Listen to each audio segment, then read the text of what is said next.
Bismillahirrahmanirrahim. Assalamualaikum warahmatullahi wabarakatuh. Di sini saya Putri dari Fatul Aini, NPM 10 111 8026 dari Fakultas Kedokteran Universitas Islam Bandung akan mempresentasikan hasil artikel saya yang berjudul Scoping Review, Analisis Pengaruh Rokok Terhadap Risiko Terjadinya Karsinoma Nasofaring.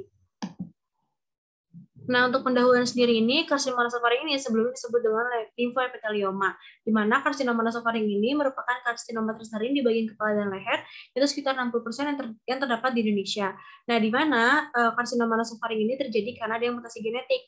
Salah satu penyebab mutasi genetik adalah rokok. Nah, di mana rokok sendiri terdiri dari banyak bahan kimia, di mana sebagian besar zat kimia tersebut bersifat radikal bebas yang nantinya akan menyebabkan adanya mutasi genetik.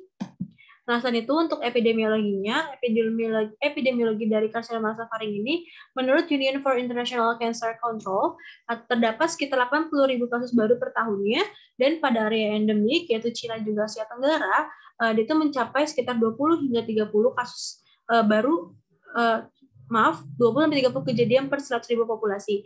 Di Indonesia, prevalensi kasus karsinoma yang tercatat adalah 6,2 per 100.000 dengan 13.000 kasus baru per tahunnya.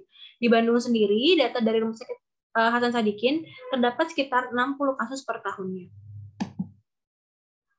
Nah, untuk metodologi penelitiannya, yang pertama adalah jenis penelitian adalah scoping review, populasinya adalah jurnal internasional, sampelnya terdapat 5 artikel yang sesuai dengan judul, dan sumber datanya 3 database, yaitu PubMed, Springerlink, dan juga ScienceDirect. Lalu untuk hasil penelitiannya, pada pencarian awal didapatkan 2.894 jurnal, setelah itu ditelaah kembali menggunakan kriteria inklusi, eksklusi, dan juga PICOS, dan terdapat 5 jurnal yang paling sesuai.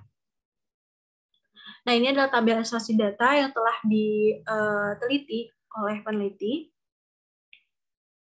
Nah, yang pertama ada penjelasan dari 5 artikel tersebut. Yang pertama artikel dengan judul Nicotine Promotes Proliferation of Human Nasopharyngeal Carcinoma Cells by Regulating Alpha-7 Acetylcholine Receptors, ERK, HIF1 alpha, and VEGF or PEDF signaling.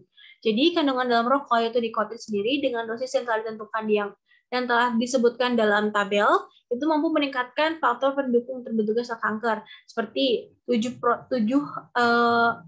acetylcholine reseptor, yaitu merupakan protein integral, yang dapat berhubungan erat dengan pertumbuhan, migrasi, angiogenesis, dan juga apoptose sel kanker.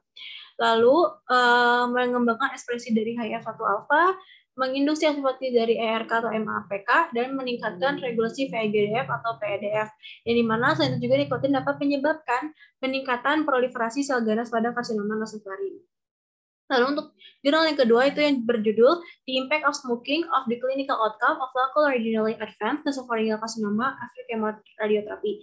Jadi pada penelitian ini diteliti pada pasien karsinoma nasofaring yang diobati dengan radioterapi, kemoterapi ataupun gabungan dari keduanya, di mana hasilnya itu adalah rokok ini dapat meningkatkan angka kekambuhan penyakit akroregional, di mana penyakit akroregional ini merupakan suatu penyakit yang berlokasi di situ saja, dan salah satunya itu adalah nasopharyngeal carcinoma, dan di mana berarti rokok ini dapat meningkatkan kekambuhan. Jadi kalaupun pasien sembuh, apabila masih merokok dapat meningkatkan kekambuhan dari karsinoma nasofaring. Lalu untuk jurnal yang ketiga itu ada role of genetic variant on the 5Q25.1 lung cancer susceptibility locus in smoking associated nasopharyngeal carcinoma. Jadi di sini disebutkan bahwa 15Q25.1 ini gen itu tersebut adalah salah satu gen penanda adanya kanker paru. Namun di sini juga dari penelitian ini dijelaskan bahwa gen tersebut dapat mendeteksi adanya karsinoma nasofaring, dan variasi genetiknya dapat mengidentifikasi juga apakah orang tersebut memiliki risiko terjadinya kanker ataupun tidak. Lalu untuk jurnal yang selanjutnya ini ada potential factors associated with clinical stage of nasopharyngeal carcinoma at diagnosis. Jadi lebih ke arah sosioekonominya, dan di mana itu yang dilihatnya adalah dari kanker nasofaring stadium 1 dan juga 2 perbandingannya itu, dan ternyata hasilnya tidak ada pengaruh yang signifikan dari sosioekonominya. Lalu, artikel yang terakhir yaitu ada cigarette smoking increase the risk of nasopharyngeal carcinoma toward the elevated level of IgA antibody against Epstein-Barr virus capsid antigen.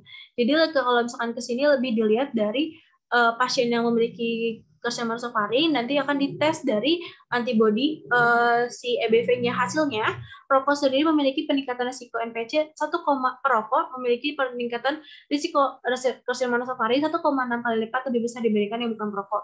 Lalu juga terdapat peningkatan signifikan dari seroactivity EBV pada perokok dan tidak ada peningkatan yang signifikan seroactivity EBV-nya pada bukan perokok ataupun mantan perokok.